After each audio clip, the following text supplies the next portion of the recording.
May 29th, 1940. 11:47 in the morning. Dunkirk, France. Private Thomas Henley from Manchester stepped into the North Sea, holding his rifle above his head. The water was 54 degrees, cold enough to sap strength in minutes. He wore full battle dress, wool uniform, leather boots, ammunition pouches, gas mask, helmet, steel canteen, entrenching tool. Together it weighed 68 pounds. Henley was 5'7" and weighed 140 pounds before the war. After 3 weeks of retreat across France, he probably weighed less. He waded deeper, water to his knees, then his waist, then his chest. The cold took his breath. He kept walking. The bottom dropped away. Water reached his chin. He went up on his toes, trying to stretch higher. His boots were filling, leather soaked through. The weight pulled down. He tried to lift his left foot and could not. The suction held it. He jerked harder. His head went under. He came up gasping and spit salt water. His rifle was gone. Dropped it. Both hands grabbed for something. Anything. There was nothing. Just black water and oil slick from a bombed trawler, burning 200 yards down the beach. Henley opened his mouth to yell, and water rushed in. His boots filled completely. 12 pounds of wet leather and seawater dragging him straight down. He went under again. This time, he did not come back up. Captain Harold Robinson saw the soldier go down from 40 feet away. Robinson was waist deep, pulling another man toward a rowboat. He let go and swam hard toward where Henley disappeared. The oil made everything slippery. Robinson dove under. The water was murky brown from sand and debris. He opened his eyes and saw a shape sinking. He grabbed cloth, pulled. The body was dead weight. Robinson got his arms under the shoulders and kicked for the surface.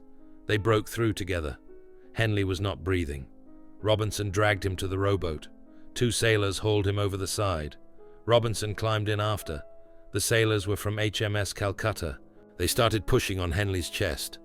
Water came out of his mouth. Then more water. He coughed once. His eyes opened. He looked confused. Then he vomited seawater mixed with whatever breakfast the British Army had given him in another lifetime. Robinson looked at his watch. 11:51. 4 minutes since Henley walked into the water. Robinson had pulled 6 men from the water that morning. This was the first one who lived. 2 hours later, Henley would board a destroyer and sail to Dover. He would survive the war. But Robinson would remember those 4 minutes for the rest of his life. How heavy a man becomes when his boots fill with water. This was the reality of amphibious warfare in 1940. Soldiers drowning in 4 feet of water because no boat could get close enough to shore. Operation Dynamo was saving the British Army, but just barely, and only through a miracle that nobody could repeat. The Royal Navy had assembled 933 vessels for the evacuation.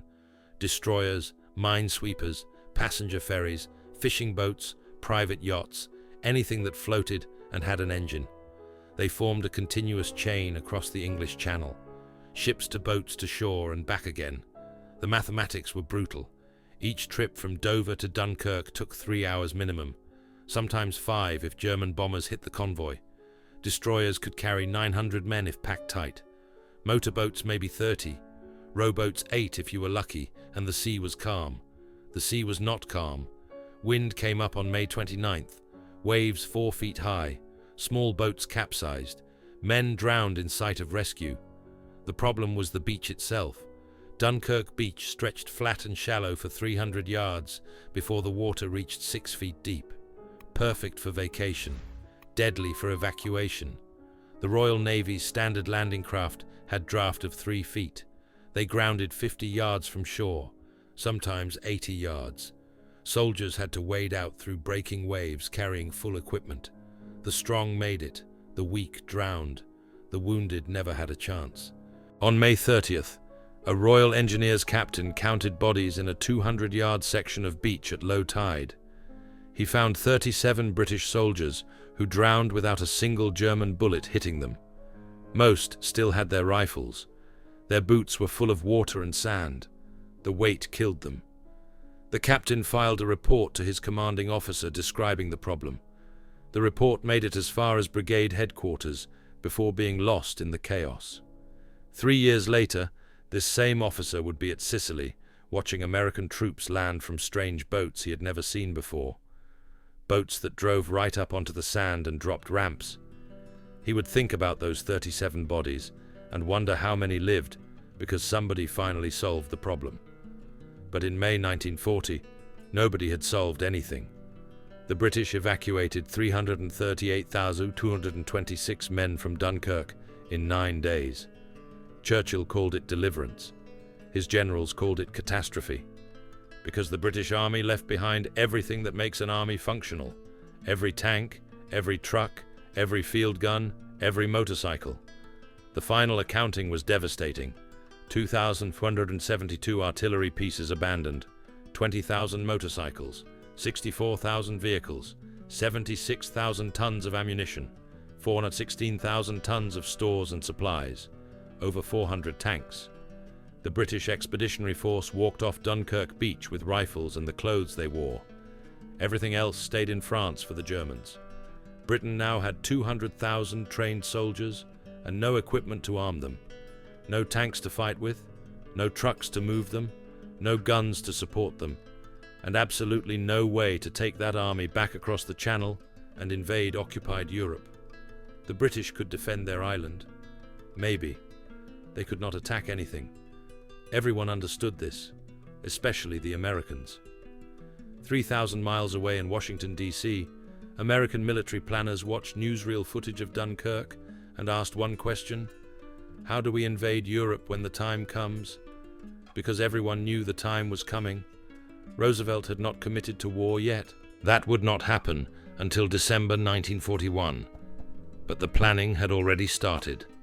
In June 1940, the Joint Board of the Army and Navy issued a strategic assessment. Germany controlled the Atlantic coast from Norway to the Spanish border.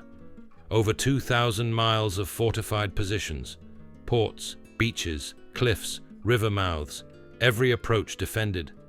If America entered this war, the only way to defeat Germany was landing an army on that coast and fighting inland to Berlin. That meant amphibious assault, multiple assaults, against prepared defenses, under machine gun fire, with tanks and artillery and trucks. The US military had never attempted anything close to that scale. Neither had any other military in history, not successfully. The United States Marine Corps had been thinking about exactly this problem since 1921. That year, a brilliant and half-crazy lieutenant colonel named Earl Ellis wrote a 30,000-word document titled Advanced Base Operations in Micronesia. Ellis predicted war with Japan. He predicted the Navy would fight that war by island, hopping across the Pacific. And he predicted the only way to take Japanese-held islands was direct amphibious assault against fortified beaches. Ellis spent 2 years in the Pacific gathering intelligence on Japanese defenses. He died in 1923 on the island of Koror in Palau. The official cause was acute alcoholism and nephritis. Some said he drank himself to death in a Japanese-controlled harbor. Others said Japanese intelligence poisoned him. Either way, Ellis was right about everything. In 1934, the Marine Corps schools published his doctrine as the Tentative Manual for Landing Operations. It was 352 pages of detailed instructions for amphibious assault. How to plan, how to load ships, how to organize waves, how to provide naval gunfire support, how to coordinate airstrikes, how to establish beachheads, how to resupply across open beaches. It was the most comprehensive amphibious doctrine ever written. It was also completely theoretical. Nobody had actually done any of it for real. Starting in 1935, the Marine Corps began testing the doctrine with annual fleet landing exercises. They called them Flex. Every winter, the Fleet Marine Force would deploy to some island and practice assaulting defended beaches. Flex 1 was at Culebra Island in the Caribbean. Flex 2 was at the same location. Flex 3 moved to San Clemente Island off California. Flex 4 and Flex 5 went back to the Caribbean, this time at Vieques. Each exercise involved thousands of Marines, dozens of ships, hundreds of landing craft, and endless problems. The exercises were supposed to prove the doctrine worked. Instead, they proved the equipment did not. Early 1938, Vieques Island, Puerto Rico, Flex 4. First Lieutenant Robert Blake, 1st Marine Brigade, climbed down a cargo net into a motor launch alongside 34 other Marines.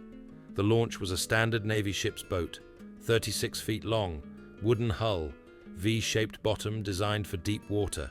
It sat low in the water and had 4-foot sides. Blake and his men wore full combat gear. The coxswain, a Navy seaman 2nd class, pointed the boat toward the beach and opened the throttle. The beach was 800 yards away.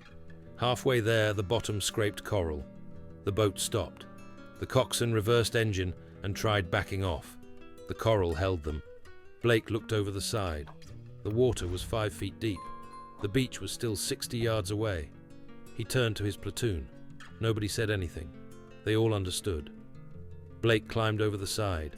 He dropped into water up to his neck. The bottom was sharp coral that cut through boots. His rifle went over his head.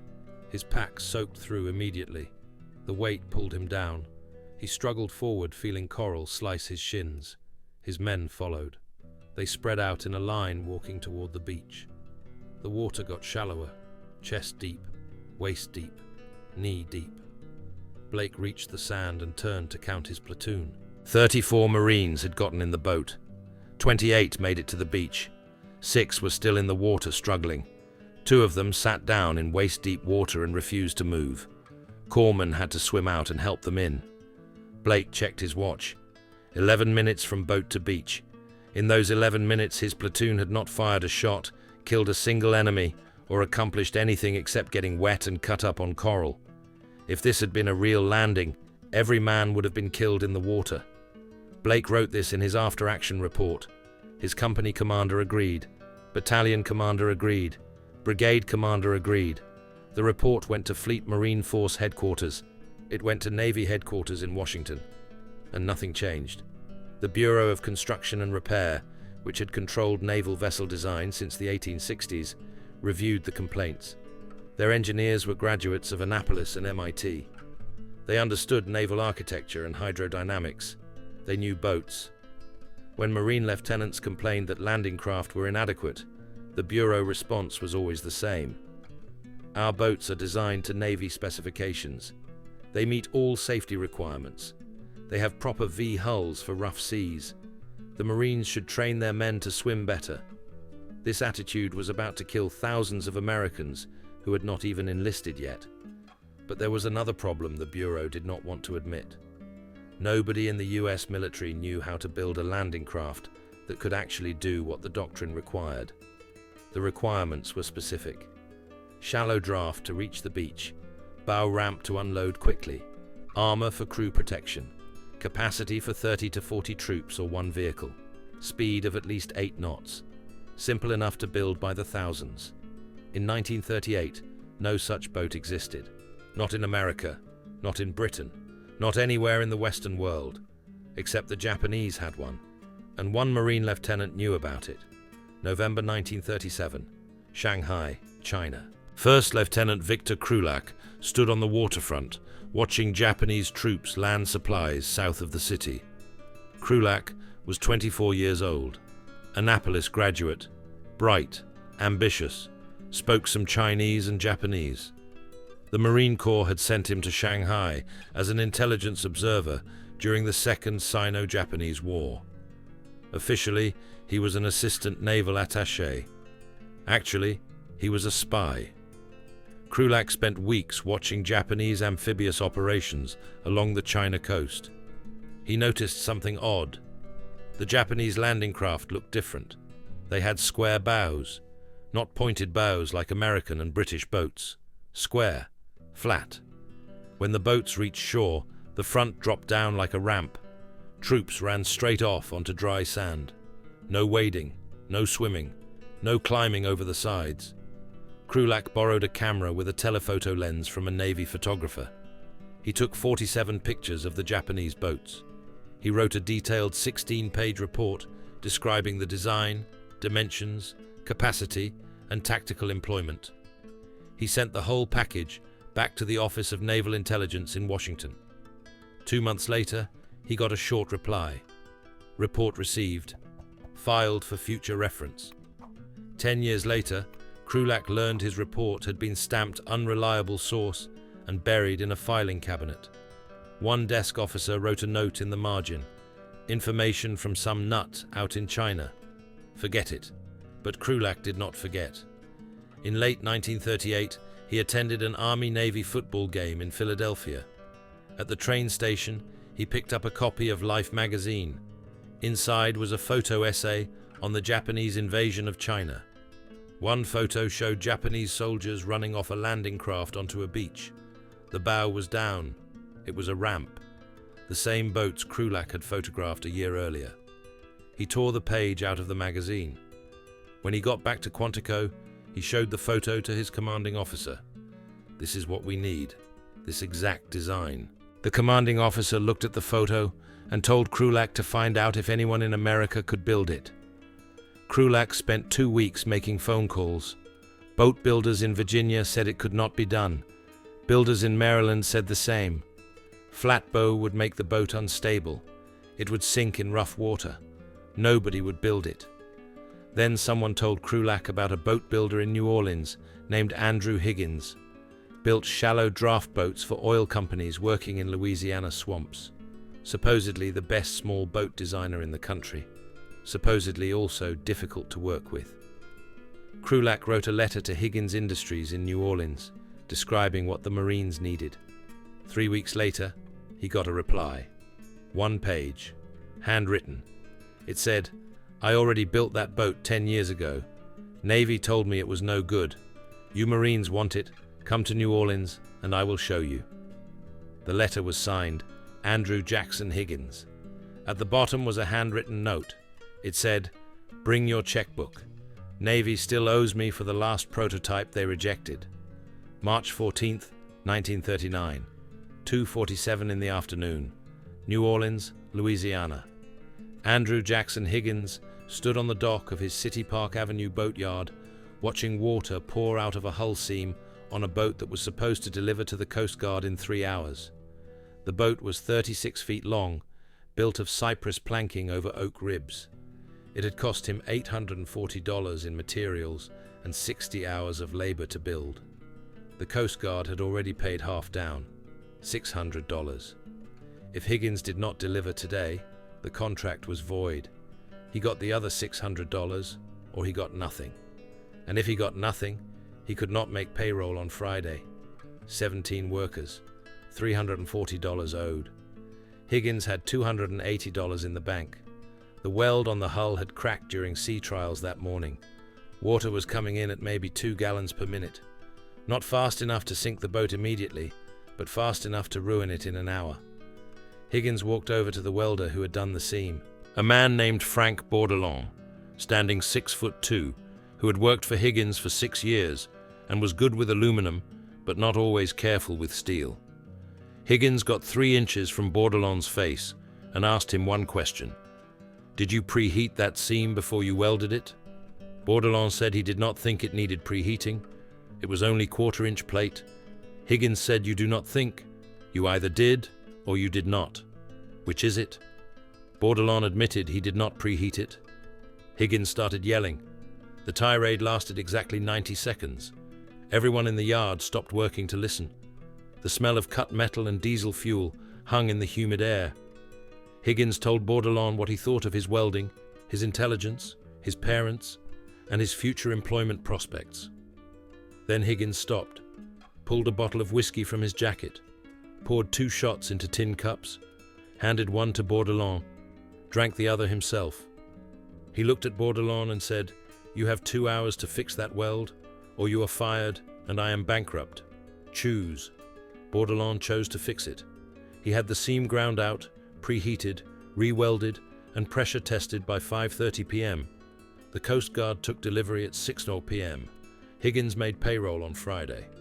This was how Andrew Jackson Higgins ran his business.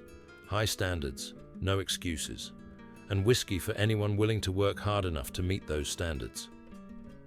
Higgins was born August 28, 1886 in Columbus, Nebraska, middle child of 5.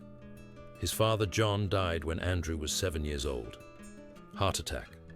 Left Mary Higgins alone with 5 children and almost no money. She worked as a seamstress, making dresses for wealthy families in Omaha, where they moved after John died. Andrew started working at age 9, cut lawns in the summer, shoveled snow in winter, ran 3 newspaper routes by age 12. He was small for his age, standing only 5'4" at 13. Other kids picked on him until he learned to fight back hard enough that they stopped. At age 12, he built his first boat in the basement of the family house. Using scrap lumber and nails, he straightened from construction sites. The boat was 8 feet long with a flat bottom and no keel. He launched it in the Missouri River, and it floated. That was all that mattered. It worked. At 15, Andrew enrolled at Creighton Prep in Omaha, got expelled 3 months later for fighting, started working full-time, joined the Nebraska National Guard at 17, and lied about his age. They put him in infantry, then engineers. The engineers moved equipment across the Platte River during training exercises. The Platte was wide and shallow, full of sandbars and shifting channels where standard army boats grounded constantly and propellers broke on submerged logs. Soldiers had to get out and push boats off sandbars in waist-deep water. Andrew watched this happen repeatedly and thought there had to be a better design. Flat bottom, protected propeller, light enough to float in minimal water but stable enough to carry weight. He sketched ideas in notebooks. Nobody asked him to. He did it because the problem bothered him. At 20, he left Nebraska and went to Mobile, Alabama to work in lumber. Spent 6 years learning everything about timber, shipping, boat building, and business. Worked at sawmills, worked at shipyards, worked at export companies. In 1910, he moved to New Orleans and became manager of a German-owned lumber import firm. He was 24 years old and responsible for shipping contracts worth hundreds of thousands of dollars. He learned how to negotiate, how to handle dock workers, how to read shipping manifests and customs documents, and how to spot problems before they became disasters. In 1918, he started his own company, Higgins Lumber and Export. For 12 years, he imported hardwood from South America and the Philippines and exported southern pine and cypress. The business survived the 1920s. Barely. Then the Depression hit. Global trade collapsed. Shipping rates plummeted. By 1930, Higgins Lumber and Export was bankrupt. He lost everything except his boatyard. That he kept. The boatyard was small. One building on City Park Avenue, 50 feet of dock space on Bayou St. John. He had 6 workers building fishing boats, motorboats, and work barges for anyone who would pay.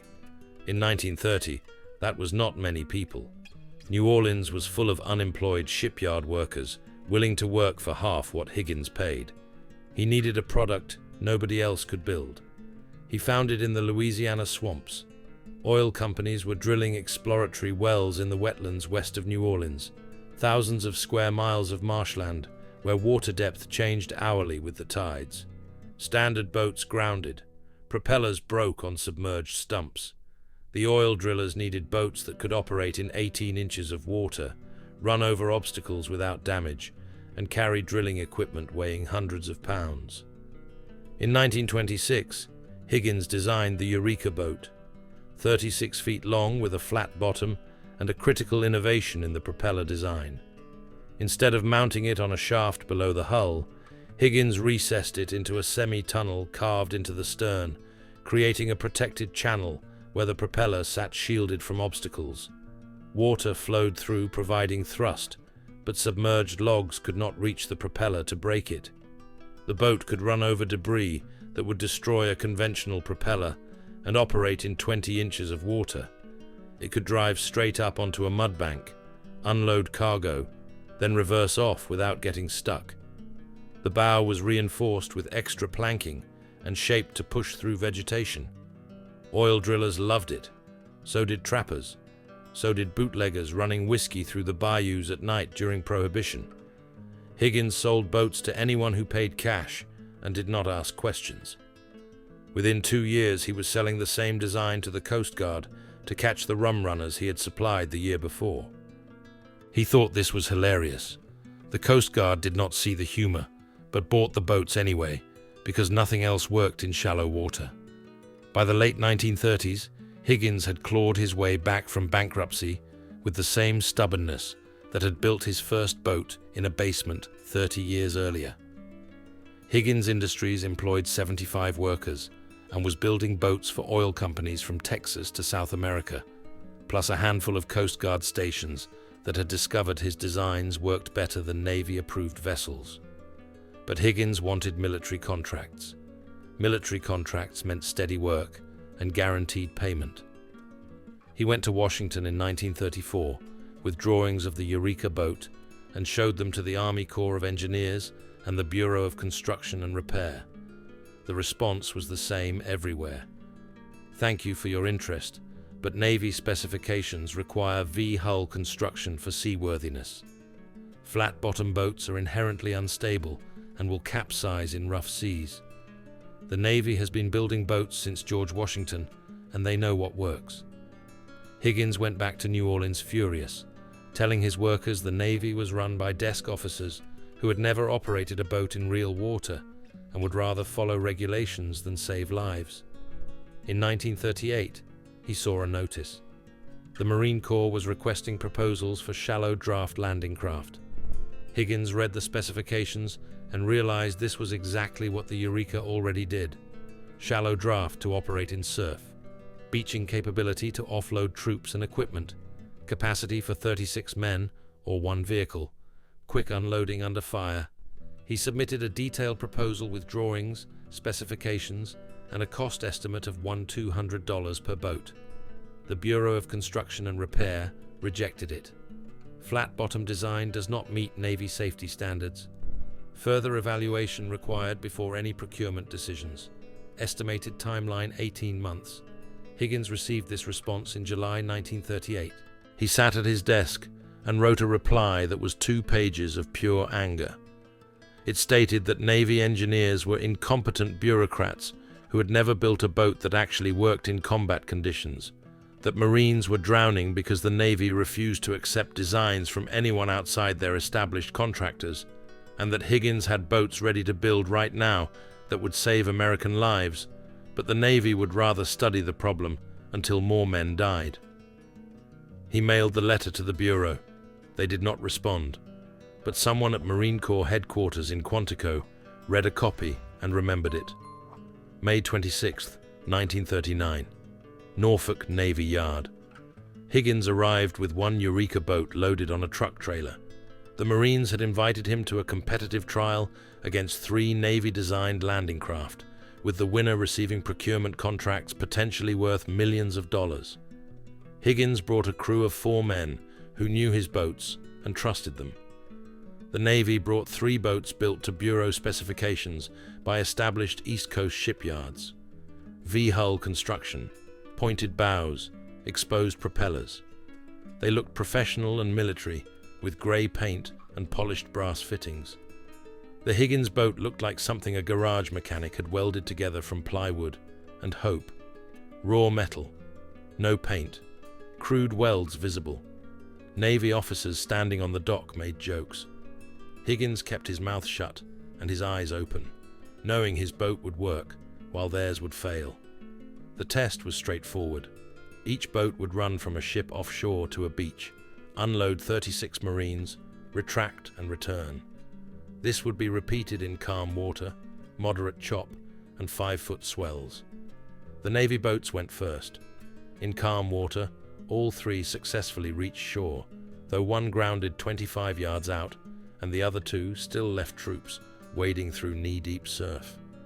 In moderate chop, one boat took water over the sides and turned back. The other 2 continued, but struggled to maintain heading. In 5-foot swells came disaster. One boat grounded 40 yards from shore, with Marines jumping off into chest-deep water. One Marine lost his rifle. Another went completely under before his sergeant grabbed his gear and hauled him up. The Marine coughed up seawater for 3 minutes while a Navy doctor checked him. He was fine. But if this had been real combat with enemy machine guns firing, he would have drowned. Then Higgins ran. Calm water first.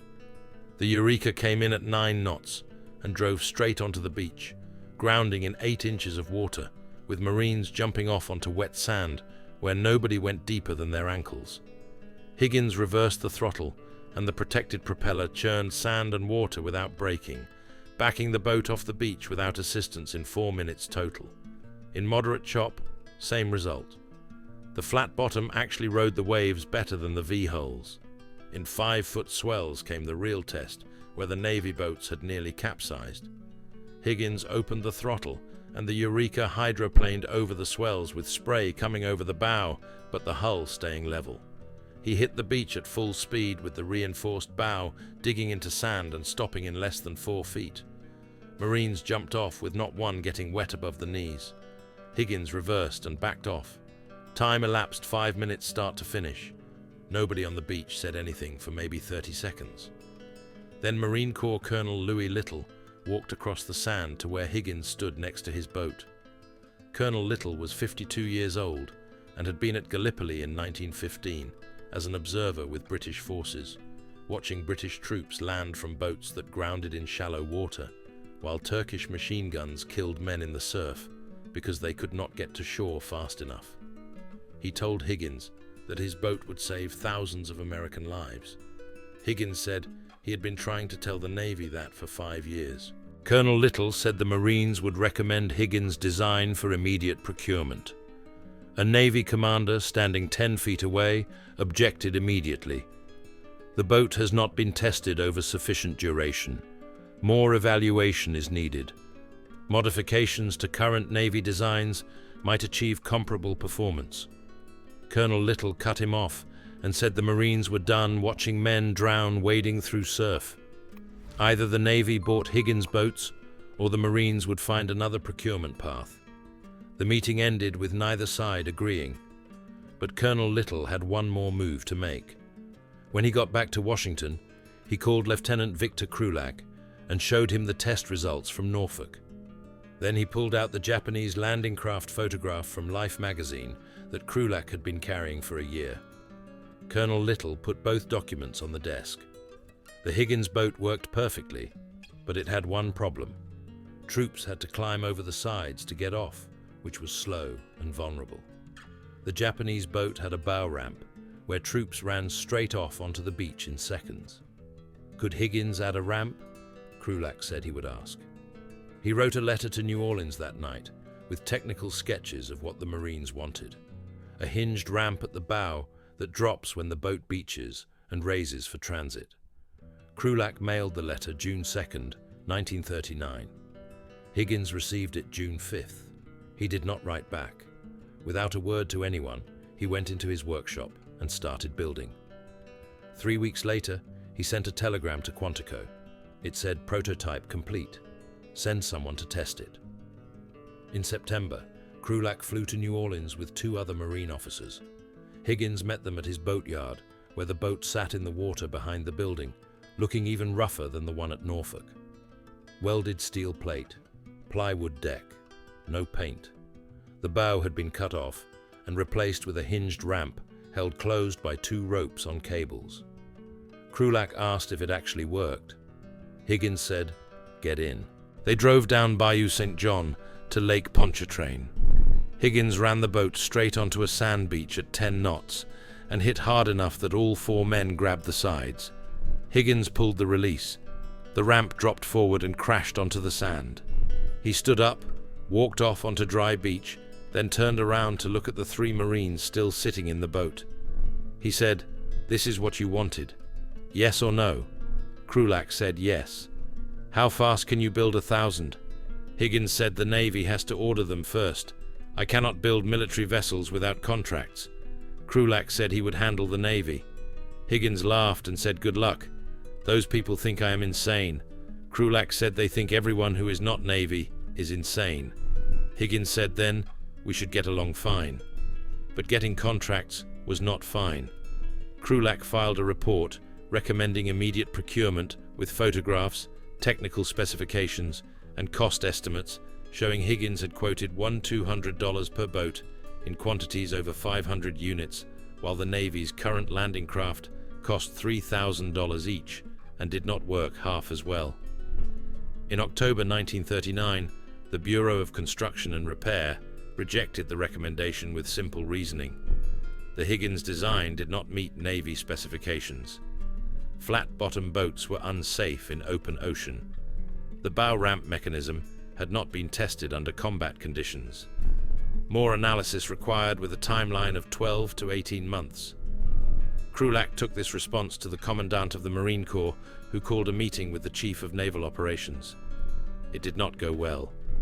Marines argued war was coming with Germany having invaded Poland and Japan expanding in Asia, meaning America would need thousands of landing craft, and waiting 18 months for studies was unacceptable. Navy argued procurement could not be rushed and that multiple contractors should compete while the Bureau modified their designs to match Higgins' performance given time. The Marines asked how much time. The Navy said at least 18 months. The Marines said men would die. The Navy said men would die if boats were unsafe. After 3 hours, the Chief of Naval Operations made a decision. One final competitive trial in November 1940 with multiple designs, extensive documentation, and the winner receiving contracts. Higgins could compete. So could everyone else. Fair competition. The Marines accepted because they had no choice. Higgins got this news in October 1939 and sat in his office that night doing math. He had 13 months to refine his design and prepare for tests that would determine if his company survived. He had $820 in the bank, 17 workers on payroll, and contracts for 6 fishing boats and 2 Coast Guard launches worth maybe $14,000 total if everything went perfect. It would not go perfect. It never did. He needed to build a better boat than anything the Navy could produce with almost no money, while beating contractors who had been building military vessels since before he was born. Andrew Higgins poured himself a whiskey, drank it, then poured another. Then he walked out into his workshop, where the smell of sawdust and machine oil filled the air, and started building, because that was the only thing he knew how to do. Build boats that worked when everyone else said they could not. November 5th, 1940, 9:17 in the morning, Virginia Beach, Virginia. Andrew Higgins stood on cold sand watching a Navy landing craft sink, not catastrophically, not dramatically, just slowly settling into the surf like an animal giving up. The vessel was 36 feet long, painted navy gray with proper military markings, and built to Bureau of Ship specifications that had taken 3 years and $87,000 to develop. It had a V hull for seaworthiness, a sharp bow for cutting waves, an exposed propeller mounted on a long shaft for maximum efficiency. It looked exactly like what naval engineers thought a landing craft should look like, and it was failing. The bow had grounded 30 yards from shore. The propeller had hit a sandbar and sheared off 2 blades. Water was coming over the transom with each wave that rolled in. 20 Marines who were supposed to be storming an enemy beach were instead standing in chest-deep water, trying to push the craft back out to sea. One Marine had already lost his rifle when a wave knocked him sideways.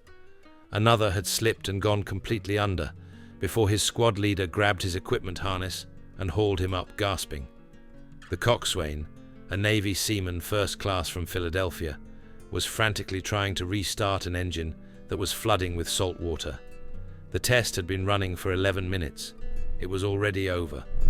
Higgins did not smile, did not say anything, just stood there with his arms crossed and the collar of his jacket turned up against the November wind, watching the officers realize their design did not work. Again. This was the 4th competitive trial since 1938. Each time the service had promised a fair test.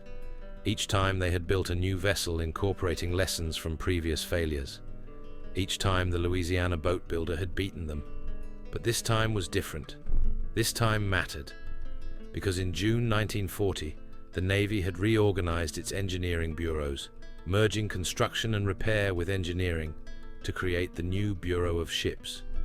New name, new leadership, same resistance to his designs, and same determination to prove their engineering theories were better than some boat builder from New Orleans who had never graduated from engineering school and had the audacity to tell admirals they were wrong.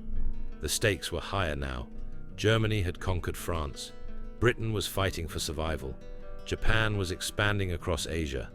Everyone knew America would enter this war eventually. And when that happened, the military would need thousands of landing craft. Whoever won this test would get contracts worth tens of millions of dollars. Higgins needed this. The $820 he had in the bank 13 months ago was now down to $340. He had borrowed $1,400 from a New Orleans bank at 9% interest to build the modified prototype sitting in the sand 20 yards away. If he lost this contract, he would lose everything. The boatyard, the business, maybe his house. He had bet it all on this moment and was trying not to think about what happened if the Bureau found some way to disqualify him again. The grey-hulled vessel finally freed itself from the sandbar and limped back to the starting point, trailing a cloud of blue exhaust smoke. A commander in a crisp uniform with 3 rows of ribbons walked over to Higgins. His jaw was tight, and his face had the expression of a man trying very hard not to admit defeat. He said there had been an equipment malfunction. The test would be rerun with a replacement propeller. Higgins asked if enemy machine guns would wait politely while Marines fixed broken propellers on a beach. The commander did not answer. His eyes went cold. He turned and walked away. Higgins had been dealing with this attitude for 6 years. The Navy did not want his boats. They wanted to be right. There is a difference. Being right meant proving their engineering theories worked. His craft working meant admitting their theories were wrong. And the United States Navy did not admit it was wrong. Not to civilians, not to Marines, especially not to a 54-year-old boat builder from New Orleans who drank too much whiskey and yelled at admirals in front of their subordinates. But the Marine Corps was done waiting for the Bureau to figure this out. Lieutenant Colonel Holland Smith was standing 50 feet down the beach, watching the same test Higgins was watching. Smith was 58 years old and had spent his entire career preparing for amphibious warfare. He had written doctrine. He had run exercises. He had watched Marines drown in surf because landing craft could not get close enough to shore. He had read after-action reports from Gallipoli, where British and French troops died by the thousands, trying to land from ships that grounded too far out. Smith understood something the Navy did not. In amphibious warfare, the first 60 seconds on the beach determine whether you succeed or die. If troops have to wade through 50 yards of surf under fire, they die. If troops can run off a ramp onto dry sand, they have a chance. It was that simple, and the Higgins design gave them that chance. Smith had already made up his mind before this test even started. Win or lose, the Marines would find a way to get those boats, even if it meant going around the Navy entirely. The service ran their vessel again, this time with a new propeller and a different coxswain who looked like he would rather be anywhere else. Results were marginally better. The craft made it to shore. Marines got off in waist-deep water instead of chest-deep water. The boat retracted successfully after 3 attempts. Time elapsed 14 minutes. Not terrible, not good. Acceptable if you were Navy and desperate to prove your design worked. Unacceptable if you were Marines and knew men would die in those extra minutes wading through surf while enemy guns fired. Then it was Higgins' turn. He had brought 2 craft. One was his standard Eureka with the bow ramp, 36 feet long, with a flat bottom and recessed propeller. Higgins looked at it sitting there on the sand. 5 years of rejections had led to this moment. The other was a modified version he had been working on since October, with a slightly wider beam for stability, reinforced ramp hinges that could survive being dropped on coral repeatedly, and armor plate around the coxswain position to stop rifle-caliber rounds. He had spent that borrowed $1,400 on improvements the Marines had not asked for. Money he could not afford to lose. If he lost this contract, the bank would come for that money in 30 days, and he did not have it. His craft went in first, the standard Eureka. He had run this vessel in tests 4 times already and knew exactly what it could do. The coxswain was Eddie Theriot, a man who had worked for Higgins for 8 years and could operate a boat in his sleep. Theriot brought the Eureka in at 12 knots, with the engine running smooth and the bow cutting through small waves. Hit the beach hard. The flat bottom skipped over the sandbar that had destroyed the Navy propeller like it was not even there. The bow grounded in 8 inches of water with a grinding sound of wood on sand. Ramp dropped with a metallic clang. 36 Marines ran off onto sand that was barely wet. Nobody got water over their boots. The whole thing took maybe 15 seconds from grounding to last man off. Theriot reversed the throttle. The protected propeller churned sand and water without breaking or catching. The craft backed off cleanly and turned, back to the starting line in 3 minutes 40 seconds total. Higgins kept his arms crossed and his face blank, just looked at the Navy commander, whose jaw was working like he was chewing glass. Higgins asked if they wanted to see it again. The commander said once was sufficient, but his eyes tracked the vessel like he was watching his career sail away on a flat-bottomed piece of plywood that should not work, but did. Then Higgins ran the modified version. This was the landing craft he had been designing for combat, not demonstrations. Wider beam made it more stable in rough seas. Armor plate around the coxswain position would stop rifle-caliber rounds and shrapnel. Reinforced ramp hinges could survive being dropped on coral 100 times without failing. The Marines had not asked for these modifications. He added them because he knew what would happen when these boats hit enemy beaches under fire. He had talked to veterans from World War I. He had read accounts of Gallipoli. He understood that doctrine and theory meant nothing when machine guns started firing. What mattered was getting troops from deep water to dry land as fast as possible with minimum exposure. Every second mattered. Every inch of depth mattered. This design was built for those seconds and inches. The test protocol required running vessels in calm water first, then moderate seas, then 5-foot swells. Higgins told the test coordinator to skip calm water and go straight to heavy seas. He wanted to show what the craft could do under real conditions, not laboratory conditions. The coordinator objected. Protocol required incremental testing. Protocol was killing Marines. Higgins was not here to follow it. Colonel Smith, standing nearby with his hands in his coat pockets, told the coordinator to let the builder run his test however he wanted. The coordinator looked at the Navy commander for guidance. The commander stared at Higgins for maybe 5 seconds, then nodded once. Theriot took the modified Eureka out past the breakers, where 5-foot swells were rolling in, with white caps breaking. Waves that would swamp most small craft. Waves that made the Navy design unusable. Theriot turned and accelerated toward shore, hitting the first swell at 15 knots, with the flat bottom hydroplaning over the top. The vessel went airborne for maybe half a second, seemed to hang in the air, then slammed down on the far side hard enough that spray exploded over the bow. Inside, a Marine corporal from Iowa was gripping the gunwale so hard his knuckles were white. The Marine next to him looked green, but kept his mouth shut and his breakfast down. The craft kept coming. Hit the second swell. Airborne again. Landed with another crash of hull on water. Third swell. Fourth. Then into the surf zone, where waves were breaking white and violent, churning sand and seaweed. The boat rode through without taking water over the sides. Hit the beach at 12 knots. Bow buried itself 6 inches into sand. Ramp dropped before the vessel even stopped moving. Marines ran off. The entire process from deep water to dry sand took 4 minutes, 11 seconds. In 5-foot seas that naval engineers had said made amphibious landings impossible. Smith walked over to where Higgins was standing and did not say anything for maybe 10 seconds. Just looked at the craft sitting on the beach with its ramp down and Marines milling around on dry sand shaking water off their gear. Then he said, "I have been watching men die in surf for 25 years because nobody could build a boat that worked. You just built one. How many can you make?"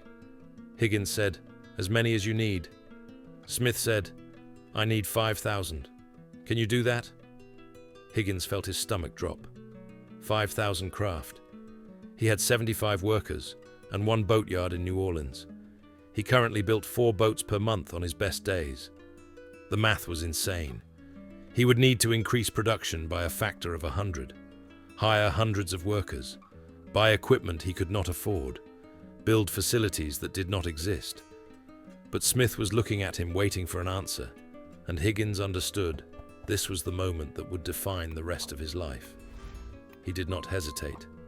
He said yes. Smith asked how he was going to build 5,000 boats with 75 workers and one boatyard. Higgins said the same way he built the first one. Figure it out as he went. Hire people, buy equipment, work 24 hours a day if necessary. Smith asked how long it would take to scale up production to that level. Higgins did the math in his head while sand crunched under his boots and wind came off the ocean cold and steady. Current capacity was maybe 4 vessels per month. To hit 5,000 in reasonable time, he needed to increase production to at least 50 per month, minimum, probably more like 100. That meant more workers, more tools, more space, more materials, more everything. He told Smith 18 months to reach full production. Maybe less if the money came fast and the Bureau stopped fighting him on every detail. Smith said the money would come, but first you have to win this contract officially, and the Navy is going to fight you on every detail because that is what the Navy does. Smith was right. The service fought. After the beach tests concluded, the test coordinator compiled results and submitted them to the Bureau of Ships with photographs, timing data, and observer notes. The report acknowledged that Higgins' craft performed well in all conditions tested, but it also noted several concerns. The flat-bottom design was untested in extended open ocean operations over multiple days. The bow ramp mechanism might fail under repeated combat use in saltwater environments. The lack of V-hull construction violated Navy standards for small craft safety that had been in place since 1923. Additional evaluation was recommended. Timeline 6 to 12 months. Higgins read the report when a Marine officer showed him a copy. He realized immediately what they were doing. They could not deny his boats worked. They had just watched them work in conditions that sank their own designs. But they could delay the decision long enough that other contractors might develop competing designs, or long enough that budget allocations went to established shipyards with better political connections, or long enough that someone in Congress started asking why a boat builder from Louisiana with no previous military contracts was getting preferential treatment over companies that had been building naval vessels for 50 years. But Higgins had one advantage the Bureau did not expect. Colonel Smith was done playing by their rules. Smith went to the Commandant of the Marine Corps with the test results and a simple argument that took maybe 5 minutes to deliver. Marines were going to conduct amphibious assaults against defended beaches, probably in less than 2 years, possibly sooner if Japan kept expanding or Germany invaded Britain. Those assaults would fail without proper landing craft. Higgins' boats worked. Navy boats did not. The Marine Corps should order them directly under Emergency Procurement Authority and let the service figure out its bureaucratic problems later. The Commandant agreed. On November 18, 1940, the Marine Corps issued a contract for 50 landing craft to be delivered by Higgins Industries within 6 months. The contract was worth $67,500. It saved Higgins from bankruptcy. More importantly, it broke the Navy's monopoly on landing craft procurement and set a precedent that would change everything. The service responded exactly as Higgins expected. They protested to the Secretary of the Navy. They filed formal objections with the Bureau of Ships. They argued that Marine Corps direct procurement of naval vessels violated established procedures going back to 1915. The Secretary of the Navy, Frank Knox, reviewed the situation and made a decision that surprised everyone. He sided with the Marines. His reasoning was practical rather than bureaucratic. War was coming. America needed landing craft that worked. Higgins' craft worked. Therefore, Higgins would build them. The Bureau could either cooperate or get out of the way. On January 14, 1941, the Navy issued its first contract to Higgins Industries, 100 landing craft with bow ramps, delivery in 8 months, contract value $138,000. More contracts would follow if the builder could prove he could scale production to meet wartime demands. Higgins received the news in his boatyard office on a cold January morning.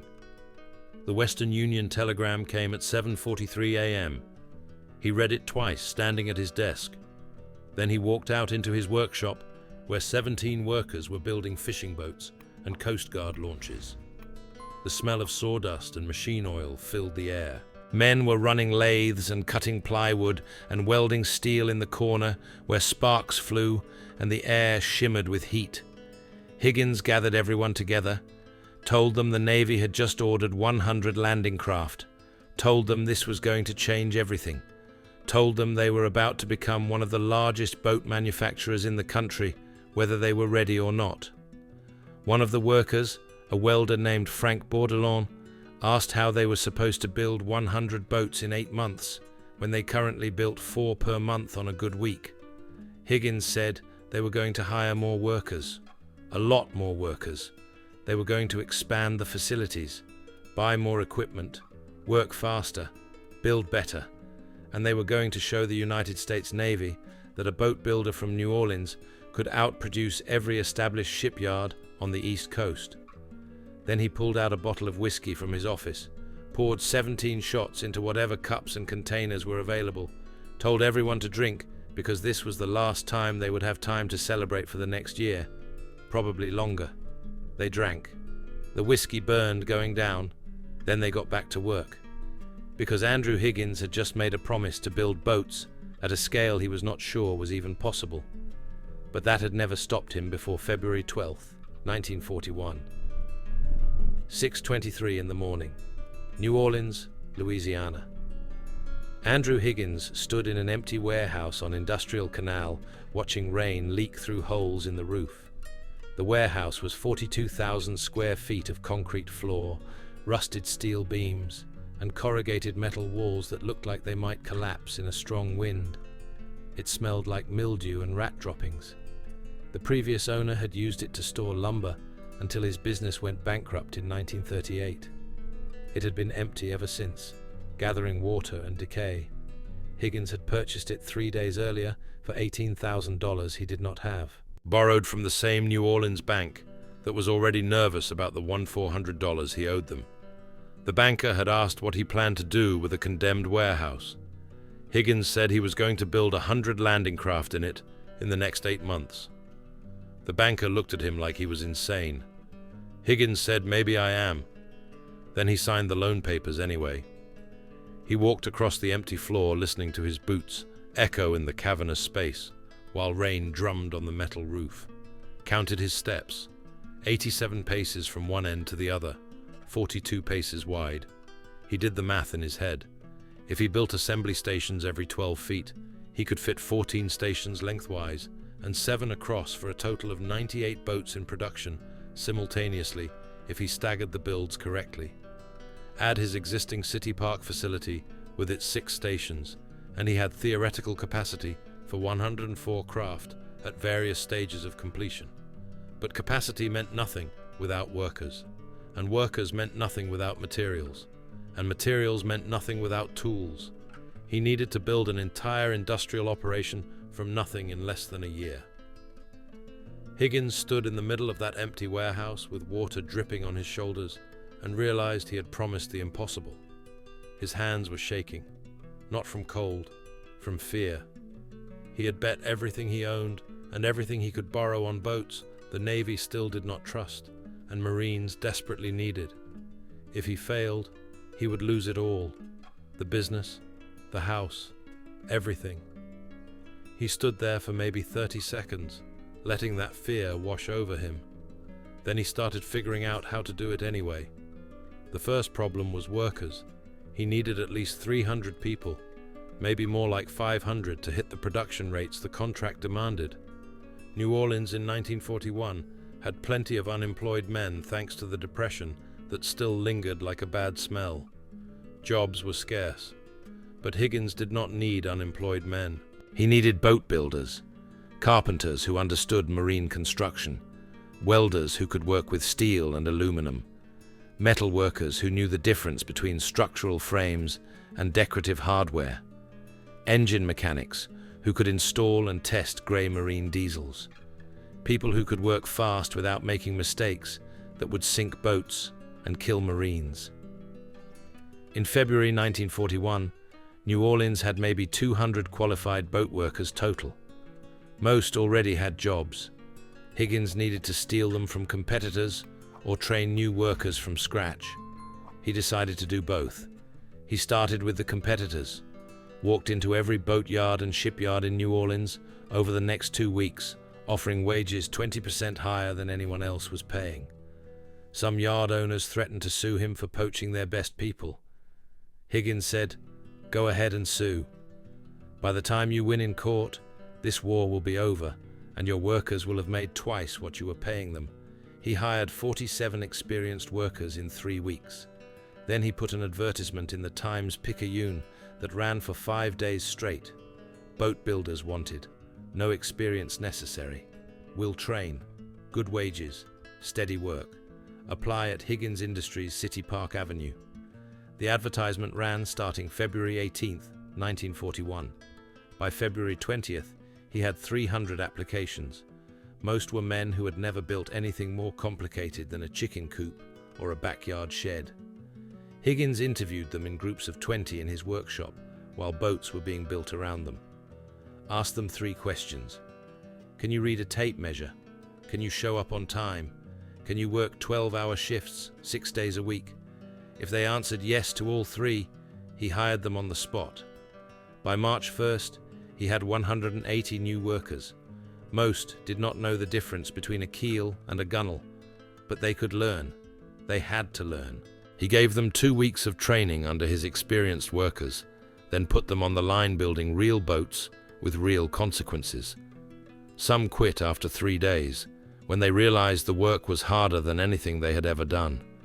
Most stayed because jobs were scarce, and Higgins paid on time. The second problem was materials. Building 100 landing craft required staggering quantities of specific materials that had to arrive on schedule, or the entire production line would stop. Higgins sat at his desk with a pencil and paper late one night in March, doing calculations by lamplight, while the workshop ran triple shifts outside his office. Each LCVP needed 350 board feet of marine plywood, 180 linear feet of oak framing, 85 pounds of steel plate for the ramp assembly, 40 pounds of bronze fasteners and hardware that would not corrode in salt water, 1 grey marine 225 horsepower diesel engine, 1 propeller machined to precise specifications, 1 rudder, assorted cable, wiring, paint, sealant, and hardware. He multiplied each item by 100 boats, and the totals made him feel sick. 35,000 board feet of plywood, 18,000 linear feet of oak, 8,500 pounds of steel, 4,000 pounds of bronze, 100 engines. And that was just the first order. The Marines wanted 50 more boats after that. The Navy wanted hundreds more. If America entered the war, and everyone knew America would enter the war, the numbers would go into the thousands. Higgins realized he could not buy materials 1 order at a time. He needed to secure continuous supply contracts with lumber mills, steel foundries, engine manufacturers, and hardware suppliers. And he needed to do it immediately before the military started placing larger orders that would consume all available production capacity. He made phone calls, wrote letters, sent telegrams, drove to Birmingham to meet with steel suppliers in person because phone calls were not working fast enough. By mid-March, he had agreements with 6 lumber mills in Louisiana and Mississippi that would prioritize his orders. 4 steel suppliers in Birmingham and Pittsburgh who would ship by rail, 3 brass foundries in Ohio. Gray Marine Engine Company in Detroit agreed to prioritize his orders if he paid 30% up front in cash. Higgins agreed, even though it meant writing checks he prayed would not bounce before the government money arrived. By April 1st, materials were arriving daily by rail and truck. Plywood stacked 20 feet high in the warehouse, creating walls of compressed wood that smelled like glue and formaldehyde. Steel plate wrapped in tarps against the rain that still leaked through the roof in 6 places. Bronze hardware arriving in wooden crates that had to be inventoried and stored. Engines arrived wrapped in heavy waxed paper and cosmoline grease that had to be cleaned off before installation. The third problem was tools and equipment on an industrial scale that his small city park facility had never needed. His existing shop had basic tools adequate for building 4 boats per month with careful scheduling. Saws, drills, sanders, 2 welding stations. To build 100 boats in 8 months, he needed industrial equipment he could not afford, and manufacturers said would take 12 weeks to deliver. Higgins did not have 12 weeks. He went to New Orleans industrial suppliers and bought every piece of used equipment they had in stock, regardless of condition. Bought tools from bankrupt factories at auction. Bought machinery from closed shipyards that were being torn down. Bought 3 used overhead cranes from a demolition contractor who was tearing down a sugar refinery on the river. The cranes cost $800 each and looked like they might collapse under load. Higgins brought them back to the warehouse anyway, installed them himself with help from 2 workers who knew rigging, and tested them with 3 tons of steel plates suspended 20 feet in the air while everyone stood back. The cranes held. Barely. Good enough. By mid-April 1941, the warehouse was operational in the loosest sense of the word. Not finished, not pretty, not safe by any reasonable standard, but functional. Higgins had 14 assembly stations set up on the main floor, with materials organized by type along the walls. Tools and equipment were distributed to each station. A small office area in the corner held his desk, a filing cabinet, and a telephone that rang constantly. No heat for the workers. No air conditioning when summer came. The roof still leaked in 6 places he had not repaired yet. Sawdust covered everything. The smell of cut wood and welding smoke filled the air. But boats were being built. That was all that mattered. May the 2nd, 1941, 3:47 in the afternoon, 81 days after he bought the warehouse. The first boat came off the line. Higgins watched his crew push the craft down improvised rails to the industrial canal. The vessel was not perfect. Welds were rough in places. The ramp mechanism stuck slightly when the release was pulled. Paint was uneven, but it looked like a boat. It floated. The ramp worked after some adjustment. The engine started on the 3rd try. Higgins climbed aboard with his best coxswain and took it out into the canal. Ran it at full speed for 30 minutes. Checked for leaks. Found 2 small ones near the transom. Tested the ramp 20 times until the mechanism started operating smoothly. Pushed the engine hard to see what would break. Nothing broke immediately, but the engine started making a knocking sound that worried him. He brought the craft back to the dock, where a Marine Corps inspector named Captain William Forsyth was waiting. Forsyth had driven down from Quantico specifically to verify that Higgins' boats met specifications. He was not friendly. He was not encouraging. He spent 2 hours examining every detail with a notebook and flashlight, checked dimensions with a tape measure, tested welds with a hammer, operated the ramp mechanism repeatedly, ran the engine, and listened to the knocking sound. Finally, Forsyth turned to Higgins and said the craft was unacceptable. 3 weld points failed stress tests. The engine had a serious problem that would fail within 100 hours of operation. The ramp mechanism would break within a week of repeated use. The boat was rejected. Higgins felt something cold settle in his chest. This was boat number 1. He had 99 more to build, with 213 days remaining on the contract. If the first boat failed inspection, the entire contract was at risk. The bank would call the loans, the workers would walk, the warehouse would get repossessed, everything would collapse. He looked at Forsyth and asked what needed to change. Forsyth said everything. Start over. Build it right. Higgins asked for 48 hours. Forsyth said 36. After that, he was filing a formal rejection with the Bureau of Ships. Higgins did not sleep for the next 36 hours. Neither did his welding crew. They cut out the failed welds and redid them with preheating the steel plates first. They pulled the engine and replaced it with one that ran smooth. They reinforced the ramp mechanism with additional support brackets. At 2 a.m. on May 4th, Higgins tested the craft again. Everything worked. At 9 a.m., Forsyth returned and spent another hour examining the modifications. This time, he signed off. Boat number 1 was accepted. 99 to go. Higgins realized immediately that his production rate was too slow. One boat every 81 days would never work. He needed to complete roughly 12 boats per month to meet the deadline. That meant one boat every 2.5 days. To hit that rate, he had to change everything about how the boats were built. Instead of completing each craft start to finish at one station, he broke the process into stages like Henry Ford had done with automobiles 20 years earlier.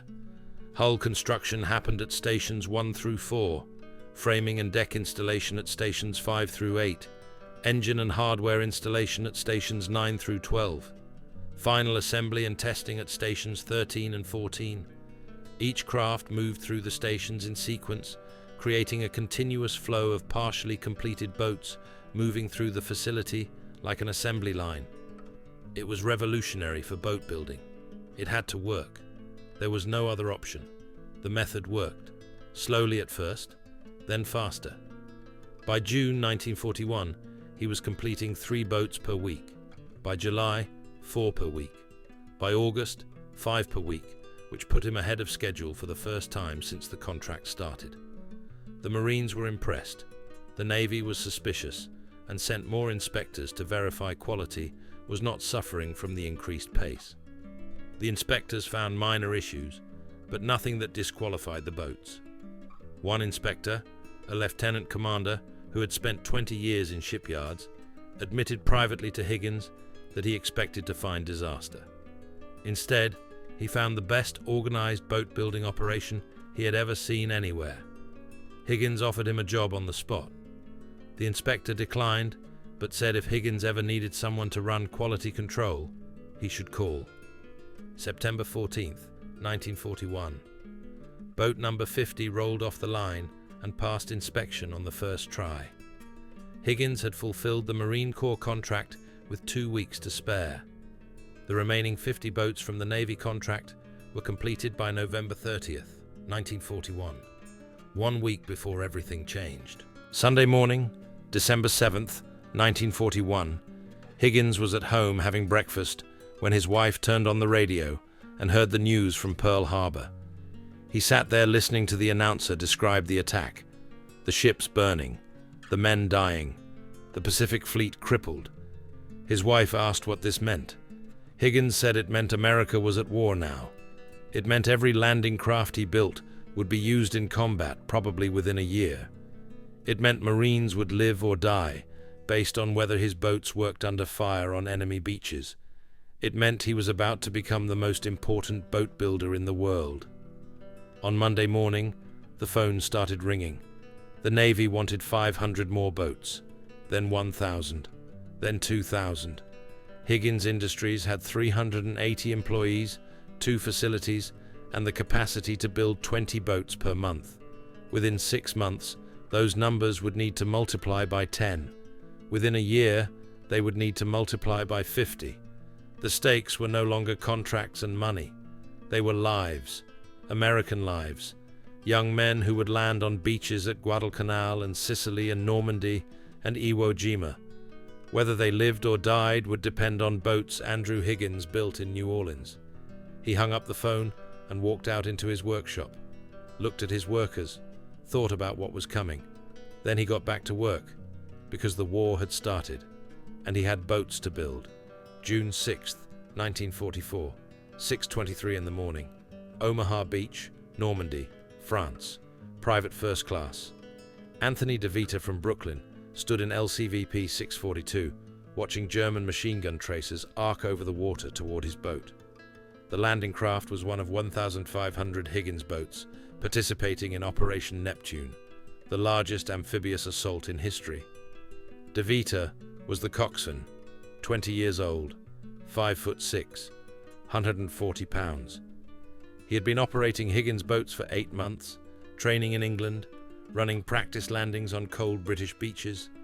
But this was not practice. This was Omaha Beach, Sector Dog Green. The cliffs above the beach were alive with German guns. Shells were hitting the water all around his craft.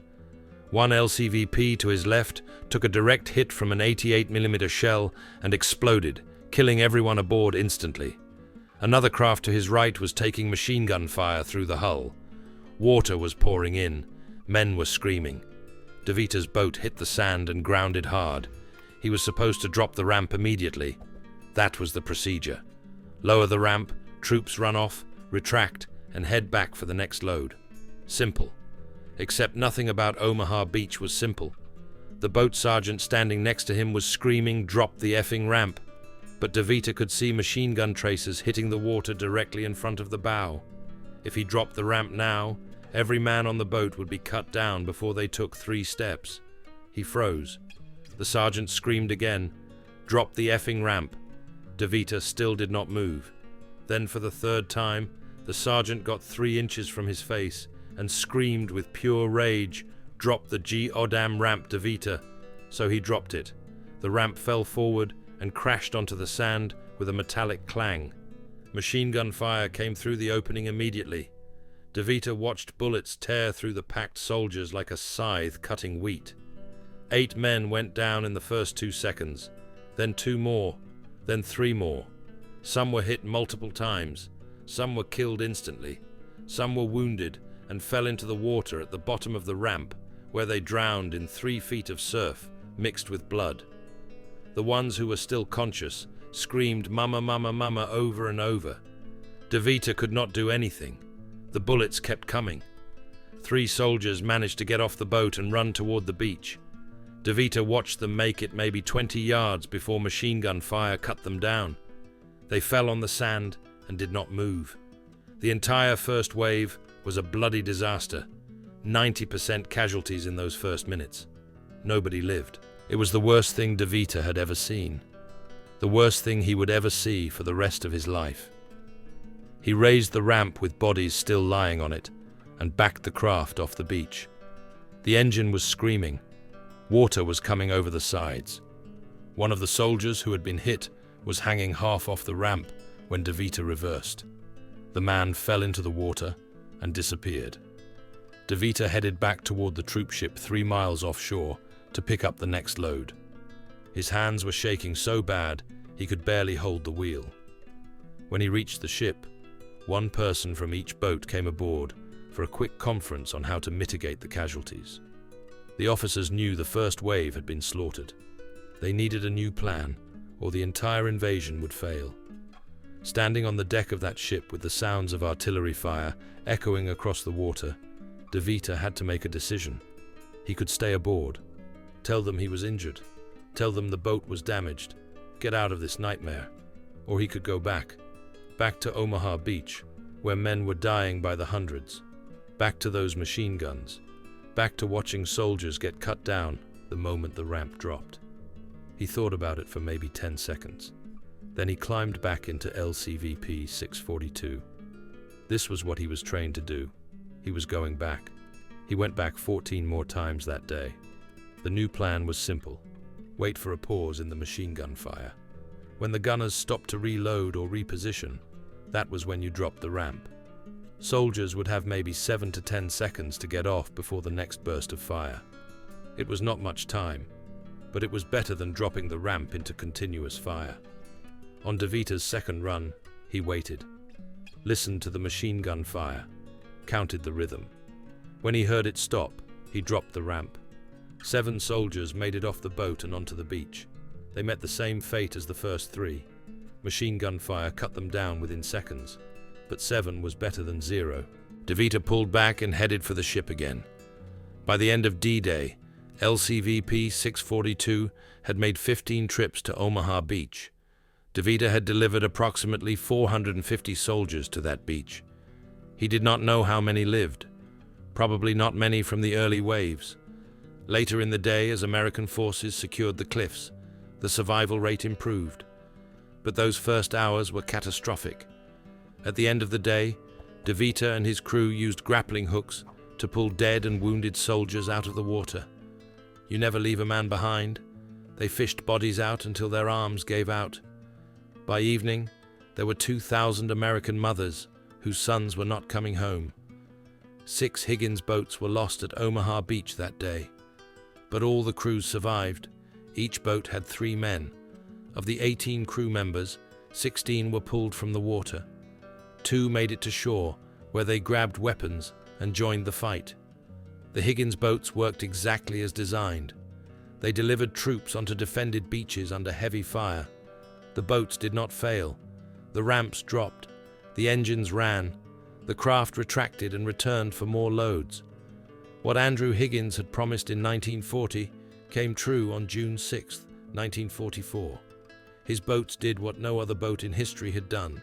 They delivered an army onto an enemy beach, and that army won. But the cost was staggering. On Omaha Beach alone, American casualties exceeded 2,000 men killed or wounded in the first few hours. Most died in the water or on the beach within yards of their landing craft. Some died on the ramps before they ever set foot on French soil. Some drowned in 3 feet of water weighed down by equipment. Some were cut down by machine gun fire the moment they ran off the boats. The Higgins boats delivered them into that hell, and kept delivering more until the beach was secured. Back in New Orleans, Andrew Higgins would not learn the details of D-Day for weeks. The news reports said the invasion was successful. Allied forces had established beachheads at all 5 landing sites, but the reports did not mention how many men died in Higgins' boats that morning, did not mention the soldiers who drowned getting off the ramps, did not mention the craft that took direct hits and exploded with full loads of troops, did not mention the coxswains who watched men die and then went back for more. Higgins read the newspaper accounts and understood that his boats had been tested under the worst possible conditions. They had worked, but he also understood that success in war is measured in objectives achieved, not lives saved. The boats got the troops to the beach. What happened after that was not his responsibility, but he thought about it anyway, probably every day for the rest of his life. By June 1944, Higgins Industries employed 20,000 workers across 8 facilities in New Orleans. Production had peaked in July 1943 at over 700 landing craft per month. The company had built more than 20,000 vessels for the military, LCVPs, LCMs, PT boats, supply ships, rescue craft. The operation had grown from one small boatyard on City Park Avenue to the largest private shipbuilding operation in the United States. Higgins himself had transformed from a struggling boat builder with $340 in the bank to the man Dwight Eisenhower called essential to Allied victory. But success came with a price. The stress of managing 20,000 employees and multiple contracts worth hundreds of millions of dollars was destroying his health. He was drinking more, sleeping less. His marriage was strained. The business was consuming everything, and the war was not over. After Normandy came southern France, then the Philippines, then Iwo Jima, then Okinawa. Each invasion required hundreds of landing craft. Each landing craft came from New Orleans. Each craft had Andrew Higgins' name on it, and each craft delivered men into combat, where some of them died. That was the reality of building weapons of war. Your product saves lives by helping win battles, but individual soldiers still die. Young men with mothers and fathers and wives and children. They die on beaches or in the surf, or in burning landing craft that took direct hits. And somewhere in New Orleans, a 58-year-old boat builder who never graduated engineering school has to live with the fact that his boats carried them there. In August 1945, Japan surrendered. The war ended. Within weeks, the military cancelled every outstanding contract. Higgins Industries went from producing 700 boats per month to producing 0 overnight. The company had no civilian market to absorb the capacity. No commercial buyers wanted military landing craft. The 8 facilities started shutting down one by one. The 20,000 workers received layoff notices. By 1946, only the original City Park facility remained open, building small fishing boats and pleasure craft. The empire that had employed 20,000 people and built the boats that won the war was gone. Andrew Higgins spent the rest of his life trying to rebuild, but never came close to wartime production levels. He died in 1952 at age 65, broke, forgotten by almost everyone except the veterans who had ridden his boats onto enemy beaches. History remembers D-Day as the turning point of World War II, the largest amphibious invasion ever attempted, the moment Allied forces established a foothold in France and began the long push toward Berlin. What history sometimes forgets are the thousands of landing craft that made it possible. The boats built by a boat builder from New Orleans who told the Navy their designs did not work and proved he could build better ones. The boats that carried 150,000 soldiers onto 5 beaches in Normandy on June 6, 1944. The boats designed by Andrew Higgins, built by 20,000 workers in New Orleans, operated by young men like Anthony DeVita, who went back 15 times because that was what they were trained to do. Those boats worked. Not perfectly, not without casualties, but they worked. And on June 6, 1944, that was enough. The U.S. Navy spent $87,000 and 3 years designing landing craft that sank at Normandy. A boat builder from Louisiana with no engineering degree built better ones in his garage for $200 each. The Navy fought him for 6 years. He won every test. They still tried to block him. This is how bureaucracy works in wartime. If this pisses you off, subscribe. If you've seen this pattern in your own life, tell me in the comments. Like if you think competence should matter more than credentials.